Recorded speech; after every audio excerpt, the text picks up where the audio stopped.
Hello, and welcome to part 2 of the Granadan Money Gurus podcast. I'm Diego. And I'm Jillian.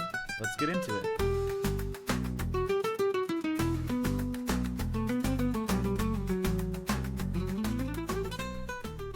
On today's episode, we will begin by discussing Miguel de Cervantes and his creation of Don Quixote. So, I guess a good starter question is who is this Miguel guy? What did he do? On the surface, Cervantes was a well-known Spanish writer during the Renaissance period. Cervantes is nationally recognized for his writing of the ingenious gentleman Don Quixote de la Mancha, which was actually published in 2 different installments exactly a decade apart. Okay, so his big thing was Don Quixote? Is that how you pronounce it? Quixote. Quixote? Yes. What is that story? Why is it popular? The story of Don Quixote focuses on the journey of a middle-aged man named Alonso Quijano, who later refers to himself as Don Quixote, which, hence the title. Gotcha. Who actually happens to be overly fascinated with the tales of knight-errants during the Middle Ages. Alonso somehow has configured this idea that he still has time to achieve his knighthood, although he is far from the cookie-cutter image. He is extremely tall, lanky, and quite uncoordinated, and ends up going on a quest to solidify his mission, despite the skepticism expressed by almost everyone he encounters throughout the plot. After various misadventures, Alonso is both disheartened and discouraged and reaches a point of bad health. Nevertheless, it is now the task of the previous doubters to provide reassurance, and Alonso Quijano, now officially dubbed as Don Quixote, dies peacefully knowing he has acquired success.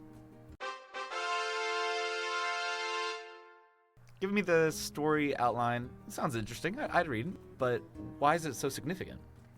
The story is important for 2 main reasons. First, it is considered to be the first novel of modern fiction. In fact, Cervantes is credited with the title of Father of Fiction because of his contributions. And the story of Don Quixote is also mock heroic, as it openly pokes fun at the cultural practices of the past, most specifically, knight-errantry. Basically, he labels the entire custom as silly. And the second reason is because it is deeply embedded with thematic elements.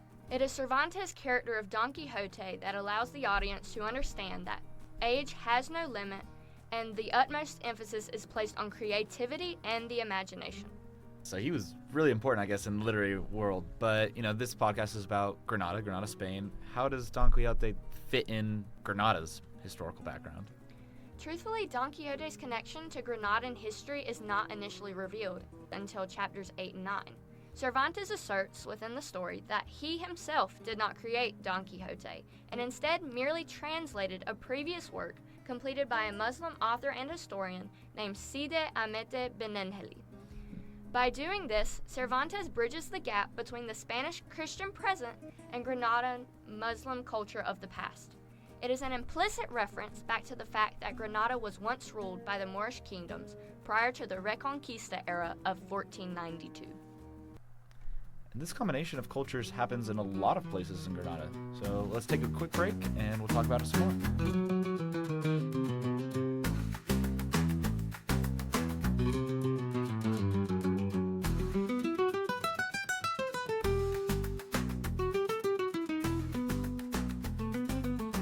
Welcome back to our second installment of the Granadan Money Gurus.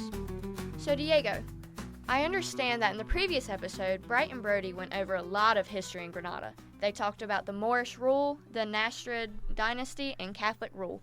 But what was the effect of all these eras of ruling in one place? It creates basically something that is unique, physically and culturally. Physically, a great example that you're not going to see anywhere else is the Royal Chapel of Granada. This is, a chapel for the Catholic monarchs that came in after 1492, but it was actually built inside of what was once known as the Great Mosque of Granada, this, area where Muslims would come and worship, and it had a lot of Muslim culture. So through this chapel, you have essentially what is Great Mosque encompassed on the outside with, Muslim architecture, those kind of vibes, and within that, a traditional Spanish Catholic chapel created for the royalty of Spain. Something completely different. It is evident Granada is a place where many cultures come together to create a unique cultural identity. We've talked a lot about Muslim and Christian influence, but those weren't the only individuals there, were they?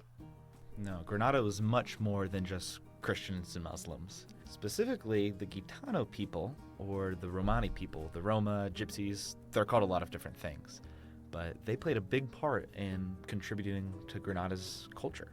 To give a brief history, a background of the Romani people, which is different than the Gitano people, it's believed they migrated from India all throughout Europe. They live a nomadic lifestyle, so it's kind of hard to pinpoint of where they resided because they moved around so much.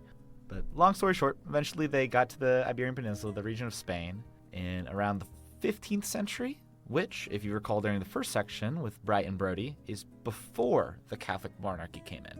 1492 came around, and they faced basically the exact same problems that the Muslim population did. Discrimination, exile, flat-out racism. It's been a constant problem for all Roma people in general, and it still applied to the Gitano people. Like Bright was saying with the Alhambra decree, so many laws were passed during that time to try to force them out, to try to make them either leave their culture behind and stay there physically, or physically leave. You might be wondering, how did they express their dismay then, their struggles? Obviously they stayed there. How did they keep their identity while being discriminated against? The answer, I'll answer it now, is pretty simple. Art.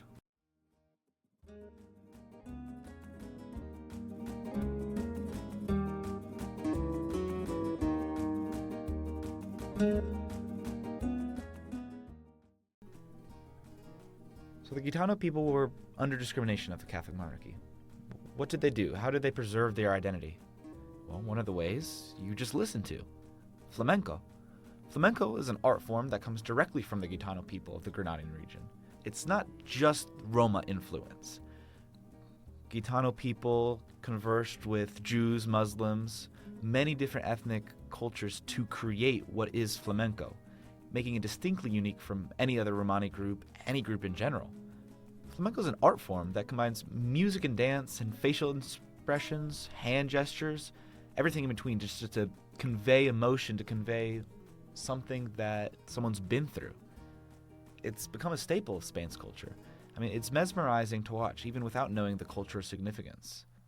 The music alone isn't what flamenco is. It's combined with the dance and the performers and their facial expressions. It's really hard to describe in words. I encourage anyone just to look it up. It's amazing to watch. I just think that the Gitanos are really cool people. They're not Roma people. They're not Spaniards exactly. They're their own group, and it was only possible because they resided in Granada, a city with such rich cultural history and different people with different ethnic backgrounds.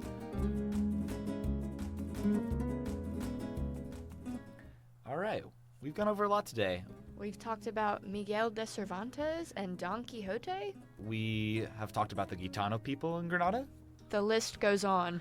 But for now, that concludes the Granadan Money Guru podcast. Thanks for listening.